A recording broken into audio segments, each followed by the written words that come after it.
Welcome to Dreamy Tales English. I'm David. Tonight, we have a special story for you.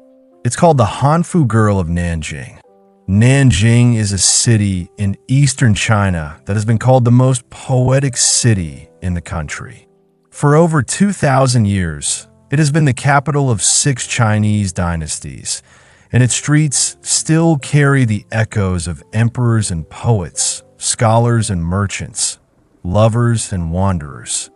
Once it was called Jinling, meaning Golden Ridge, and though empires have risen and fallen, the name still lingers in the hearts of the people who live there. In recent years, something remarkable has happened in Nanjing.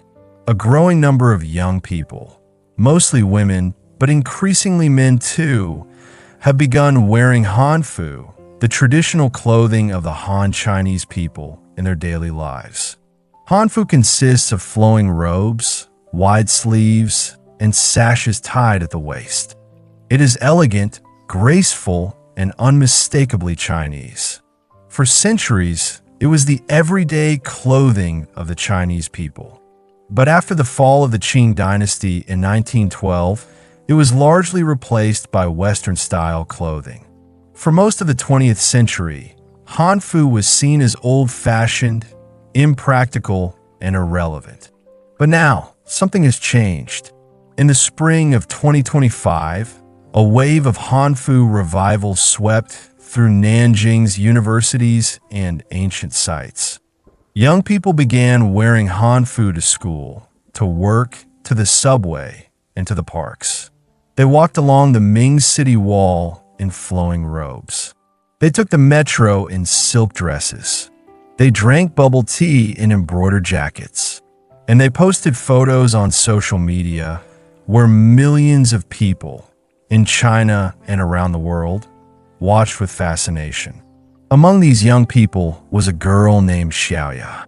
She was 20 years old, a sophomore at Nanjing University, majoring in international relations. She was tall and slim, with long black hair and bright eyes, and she had always felt that something was missing from her life. She did not know what it was, not exactly, but she felt it every time she looked in the mirror, every time she walked past the ancient sites of Nanjing, every time she heard the sound of traditional Chinese music drifting from a nearby park. One Saturday morning in April, Xiaoya walked into a small shop in the old part of the city called Threads of Time. The shop sold Hanfu, both traditional pieces made from authentic fabrics and modern interpretations designed for everyday wear. The owner was a woman in her 30s named Sister Lin, who had opened the shop 3 years ago after quitting her job at a fashion company in Shanghai. "I was tired of designing clothes that nobody cared about," Sister Lin had told Xiaoya on their first meeting. "I wanted to design clothes that told stories. Clothes that connected people to their history. Clothes that made them feel beautiful not because they were fashionable, but because they were rooted." Xiaoya stood in front of a rack of Hanfu and ran her fingers across the fabrics. Silk, cotton, linen, brocade. She had never worn Hanfu before. She had seen girls on the subway wearing it, and she had always felt a pang of something. Envy? Longing? Curiosity? But she had never dared to try it herself. She was afraid of looking foolish, afraid of being judged, afraid of standing out. But something about this shop, the smell of fresh fabric, the soft light filtering through the paper lanterns, the gentle music playing in the background, made her feel safe. And so, she made a decision. "I want to try this one," she said, pointing to a long, flowing robe in pale green silk with white embroidery of plum blossoms along the sleeves and hem.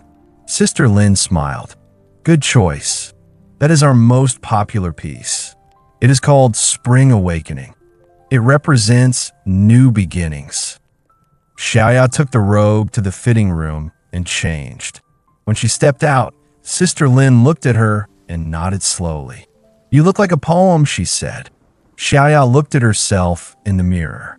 She did not recognize the girl staring back at her. This was not the girl who wore jeans and t-shirts to class. This was someone else, someone more graceful, more confident, more herself. "I feel different," she whispered. "That is because you are different," Sister Lin said. Hanfu is not just clothing. It is a way of expressing who you are. When you wear it, you are connecting yourself to thousands of years of history. You are honoring the people who came before you. And you are telling the world that you are proud of your heritage. Xiao bought the robe that day. She wore it to school the next Monday, and the reaction was immediate. Her classmates stopped her in the hallway. Her professors complimented her in class. Even the security guard at the dormitory building smiled and said, "You look beautiful today, Miss Xiaoya." But the most important reaction came from within. Xiaoya felt something she had not felt in a long time: pride. Pride in her culture, pride in her identity, pride in the fact that she was Chinese and that being Chinese was something to be celebrated, not hidden. Over the next few weeks, Xiaoya began wearing Hanfu more and more often. She bought additional pieces from Sister Lin's shop: a blue robe with crane embroidery, a red dress with phoenix patterns, a white jacket with cloud motifs. She learned how to style her hair with traditional accessories: hairpins, combs, and crowns. She learned the etiquette of Hanfu: how to bow, how to walk, how to sit, how to hold a teacup. And she learned something even more important: that wearing Hanfu was not about rejecting modernity. It was about embracing tradition in a modern world. It was about finding balance between the old and the new, between the past and the future, between who you were and who you wanted to become. One afternoon, as Xiaoya was walking along the Ming City Wall in her green silk robe, she met a foreign student named Emily from Canada. Emily was studying Chinese at Nanjing University, and she had come to China 2 years ago with no knowledge of Chinese culture. But over the past year, she had become fascinated by traditional Chinese clothing, and she had started wearing Hanfu herself. "Wow," Emily said when she saw Xiaoya. "You look amazing. Where did you get that robe?" "Threads of Time," Xiaoya replied. "You look great too. I did not know Canadians wore Hanfu."